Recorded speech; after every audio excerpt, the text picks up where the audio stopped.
siya. Like mother, like daughter talaga. Pero kung titignan nyo, pare-pareho naman sila, hindi ba? I mean, nakita niyo lahat kung ano ang nangyari sa mag-iinang Iluminada, Ernestina at Paloma. Hindi pa si Paloma sumagi pa sa isang kulto. How pathetic. Eh, yung nangyari noon kay Lucinda Montemayor at ginawa niyang pambabasto sa pamilya niya. Nakakahiya, di ba?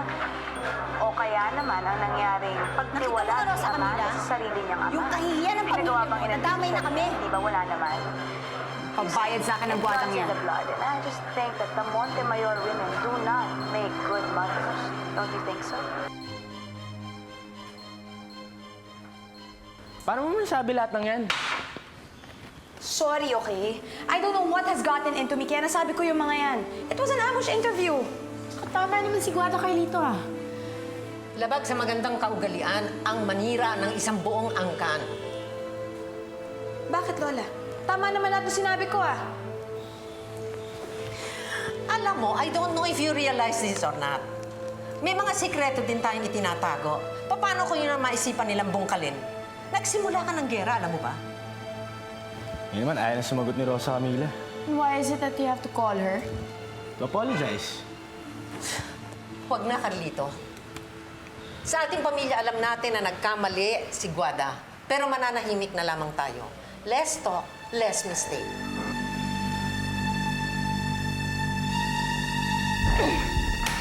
Ano na naman kagaguhan niya? Bakit kailangan pang kalkalin yung mga lumang balita, ha? Alam mo, lumalayo na nga ako sa politika, dinadamay pa rin ako.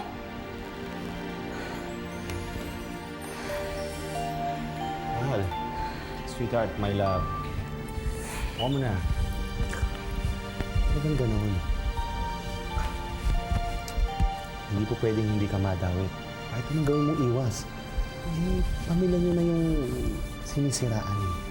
Alam mo, wag mong papakita sa akin yung babae yung talagang kakalbuhin ko siya. Hayaan mo na. Wala namang sinabing hindi totoo yun eh. Isa ka pa! Bakit mo ba pinagtatanggol yun, ha? Nestor, ako asawa mo, dapat sa akin ka kumampi. Akala ko ba ayaw mo ng away? Eh bakit susuguri mo pa? Dahil na may personal siya. Handa mo na nga yung kotse. Alis na tayo.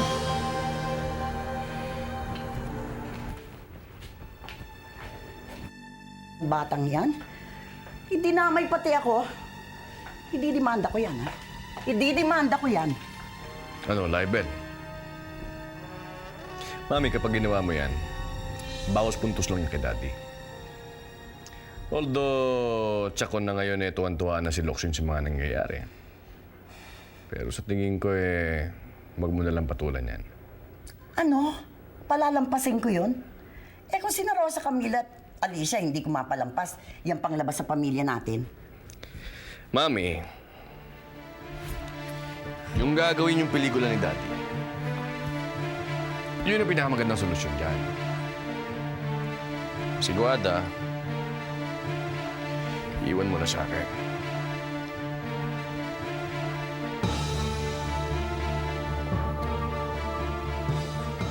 Alicia, sasalita ka ba labang kay Guada? O hindi, lalaki lang ang gulo. Sigurado naman akong pinagalitan na yun ni Governor Salgado dahil sa interview niya. Isipin mo, sa premises pa ng hospital ginawa ang interview. What a bitch. Mami, galit ba kayo kay Tita Guada? No, Charlie, hindi. Charlie, your Tita Guada has been saying a lot of mean things about us. Leandro, huwag mo nang pag-isipin yung bata at huwag mo nang patulan si Guada, no? Hindi ko palalampasin ito. Lolo, are you mad at Tita Guada? No, Charlie, I'm not mad at your Tita Guada. I love your Tita Guada very much. Bitch. This is a slur against you, Tito Tomas. Asawa mo na ngayon si Mami. Ang narinig ko kay Guada, Montemayor women, hindi Locsin women. And your mother is now a Locsin. Go tell them, Daddy.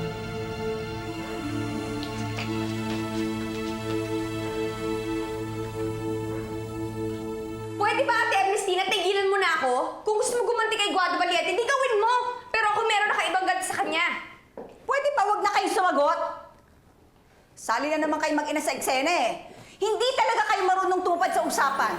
Papaka-high profile na naman kayo. I-set up mo ako na interview. Kami ni Mami.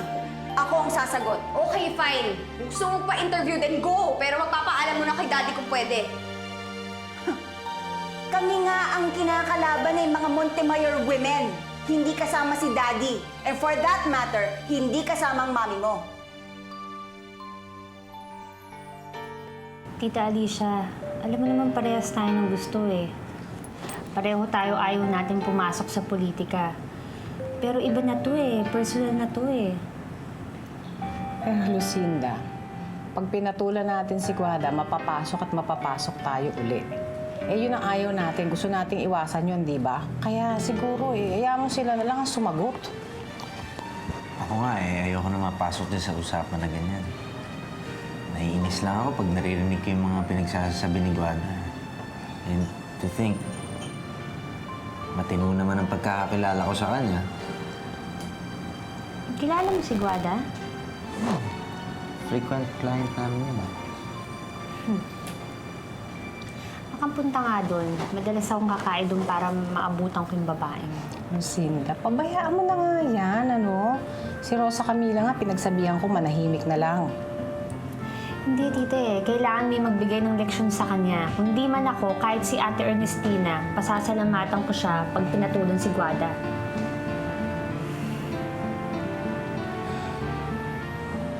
Walang sasagot kahit sino man sa inyo. Is that clear? Daddy, paano kung may mag-ambush interview? Well, just keep your mouth shut. Ako na bahalang sumagot. That's right. I think we should not dignify the issue. Total, hindi man magko-comment dito sila Tomas Locsin at Romina. Let the issue die a natural death. But I will have this last word. I have a suggestion too, Leandro. May lumapit sa akin isang film producer na gustong gawing pelikulang buhay natin. Sumangayon ako. May ban sa ganyang mga klaseng pelikula, lalo na pag-election period. Kaya nga tatapusin to bago mag-umpisa ang campaign proper. And they assured me na matatapos daw ito. Mami, sinong kukunin yung mga bida? Well, baka lapitan daw yung mag-asawang Fernando Paul Jr. and Susan Roses, who's an ideal couple as we all know, and baka masa. And I think Miss Roses will make a very good Illuminada. Don't you think so? Sino naman ang gaganap na Tita Alicia at saka Tita Charina? Hindi sila kasali, wala sila sa kwento. Dapat official family lang ito, hindi ba, Leandro?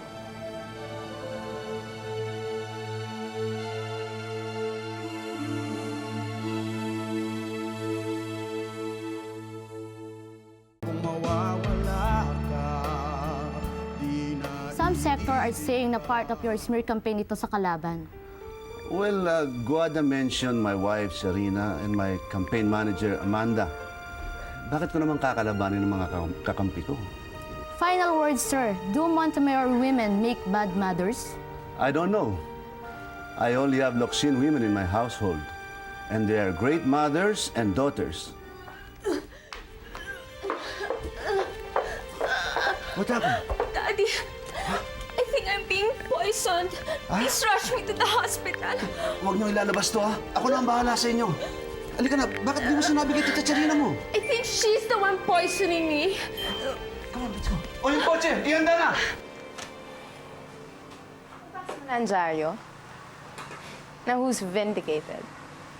Pwede ba huwag mong kampihan yung kapatid ko? Not just because another news came out against them. Hindi ka pwede mag-generalize katulad ng ginagawa ni Guada. Nasaan na ba siya? She left, okay? Ano, magpapa-interview na naman? She's meeting a friend. Don't be so paranoid, Carlito. And besides, may last word nga pala si Lola para sa'yo. Huwag mo muna daw bisitahin yung anak mo dahil mamaya sabay-sabay na lang tayong dadalaw. Hindi ko pa nakausap si Rosa Camila tungkol dun. Carlito, ikaw pa rin ang ama. Wala siyang magagawa kung gusto nating bumisita.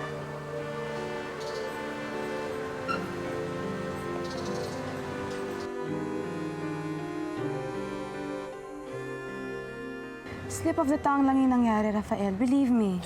Napagsalitaan mo pa rin ng girlfriend ko. Girlfriend? Girlfriend mo na siya? Oo. Girlfriend na niya ako. At anong ginagawa mo dito? Rosa Camila. Ang kapal din naman ang mukha mo, no? Ha? Ikaw pa mismo ang lumalapit sa lalaki may pananagutan na? Huwag ka mag-alala, Rafael. May pinag-aralan ako kaya hindi ko papatulan ng babaeng yan. Kaya ka lang naman galit sa akin, hindi ba? Kasi hanggang ngayon, hindi mo pa rin ako nagiging hipag dahil meron ng ibang mahalang kapatid ko. Guada, tama na. Bakit hindi ba totoo? Hanggang ngayon naghahabol pa rin niya malandingin sa kapatid ko. Lumayas ka na! Pagkatapos mo ako pagsalita ng hindi maganda, may gana ka pang kumain dito sa restaurant ko, ha? Kung hindi ka ba naman talaga ubod ng landi! Lumayas ka na! Umalis ka na! Hindi pa tayo tapos. Talagang hindi ba?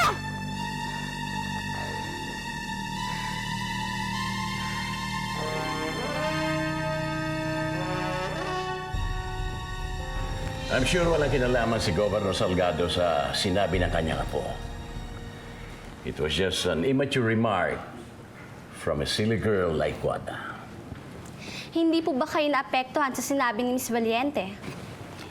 Why should I be affected? Hindi ba dapat maapektuhan ay ang kanyang mismong lola? Because apparently, Guada grew up without breeding. And according to a very reliable source, gustong agawin ni Guada ang boyfriend ni Rosa Camila. Kaya siguro siya nagsalita ng kontra sa mga Montemayor. Nakakahiyang ginagawa ni Guada. Bakit? Si Rafael na lang ba ang lalaki sa mundo? It's a shame. How about you, Mrs. Montemayor? Hindi po ba kayo naapektuhan sa sinabi ni Guada? Hindi naman para sa akin yun eh. Para kina Zarina at Alicia ng mga kabit ni Leandro. Lasing na naman ba si Mami? Kailan ba titigil yun ng pagkasalita? Hindi ko nga alam eh. Yan tuloy, napasama sa kwento si Alicia at saka Charina. Well, sir, kailangan pa po ba nating ipasok sa characters yung mga babae ni Senator? No. Yes. Ano ka ba? Tinutulungan ko na nga siya. Papasok mo pa yung mga yon. Siyempre, kailangan ng kontrabida sa pelikula. I hope hindi ako kasama sa mga kontrabidang iniisip mo, Ate Ernestina. At bakit mo naman tutulungan si Daddy? Hindi ko siya tinutulungan. Para sa akin to.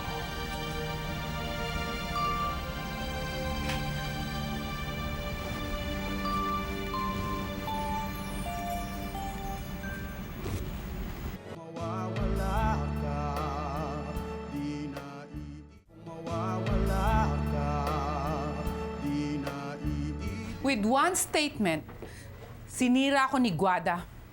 And pati na your daughter, sinira din niya ako. Nagpapanik na siya, nagsusuka pa. What would my daughter think? Magkaaway kayo.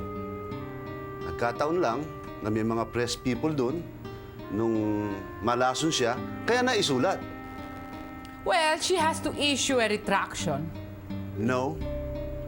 Lalabas din ang tunay na balita. At pipikapin ito ng press. Nothing, just a simple case of food poisoning lang ang nangyari. That's all. Lalabas ang baho ng pamilya natin. Hindi ba? Yan ang gusto mong pigilan? Well, Real will not figure in the campaign. Mas tatatak sa isipan ng mga tao. Laban kay Leandro Montemayor. Another one of his Montemayor women. But I thought I was a Locsin woman. For the public lang yun, Charina. For the public. Good thinking on that food poisoning thing. Nakapuntos tayo. Kaya lang di ba si Amanda ang babanggitin mong pangalan? Si Tita Sharina yung nabanggit ko eh. Sorry about that. Pero mabait sa akin si Mami. Montemayor pa rin siya. By the way, paano mo ba naisip yung food poisoning thing na yan? Tagal ko na pinagplanuhan yan. Hindi ko lang magawa. Kanino ba dapat yun? Sa asawa mo si Lucinda? Siya ba ang pinagpaplanuhan mong lasunan?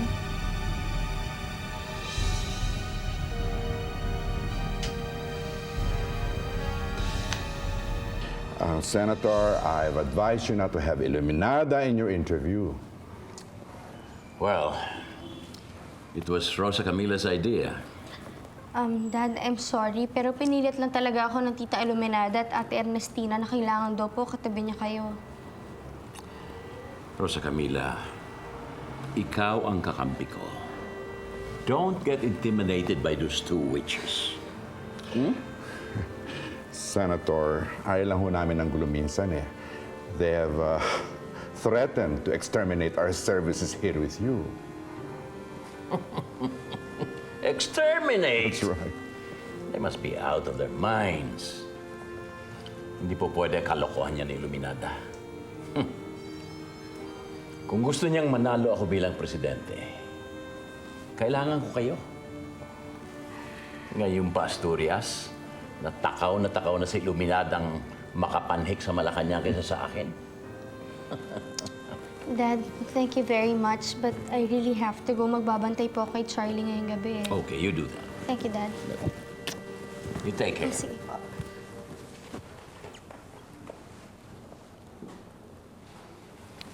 Asturias. Sir. Ayaw ko lang sabihin sa iyo ito sa harap ni Rosa Camila.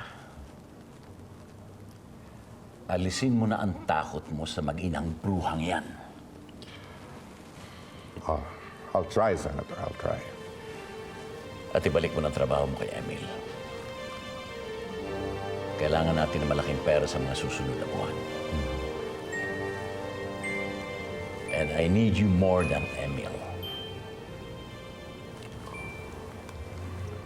Bakit ayaw mong sumama? Ayaw mo na ba makita si Charlie? Ayoko na kasi mas mahal pa ni Charlie kaysa sa akin. Baby, that's not true. Ano ka ba? Sino ba nagsasabi sa'yo ng mga yan, ha? Si Mami. Ay, naku, huwag ka nga magpapaniwala sa mami mo. Tandaan mo, love na love kayo ng daddy mo pareho. Okay. Good evening. Nandiyan ba si Phoebe? I'm sorry, she's out. May who's on the line? Sabihin mo sa kanya, kapag hindi niya nilaglag ang demanda niya kay Gerard, magbabayad siya. Sino to? Hello? Hello? Sino daw yan? Crank call.